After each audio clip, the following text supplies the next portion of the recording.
कौन करबा प्रति दल को कार्य फर्द बनैछि से कार्य फर्द मोर तुमको देबी एबे हम कोन पढाला टका पैसा विषय पढाला हला नियो तुमको जहा प्रश्न दिया हैछि दल अनुसार तमे से सब जिंस आलोचना करिकी करियो हला आलोचना करो परस्पर मध्य रे आलोचना करो आलोचना करिकी सब कोन करबो जिंसडा करियो बुझिला हले देखो एटा देछि ना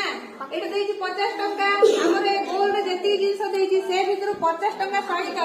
ओडा समान तमे तयारी करबो तापर तमरे एठी कोन देछि क स्तंभ जोड़ देछि ना एठी तमे कोन करबो मिश्रण करी एठी से मिश्रण सहित जोडा समान होछि तमे ताको तीर चिन्ह देगिरी जोडिबो तमरो मध्य से प्रकार क्वेश्चन आछि करो तमे 50 टका का सहित समान होबो जोडिबो हला एठी तमरो 10 टका माने केतोडी 5 टका देले 10 टका हबो एठी तम देछि से अनुसार पढाइछि से अनुसार तमे करियो एटा तमरो मध्य से प्रकार प्रश्न आलोचना करिकी परस्पर मध्य रे कर ठीक अछि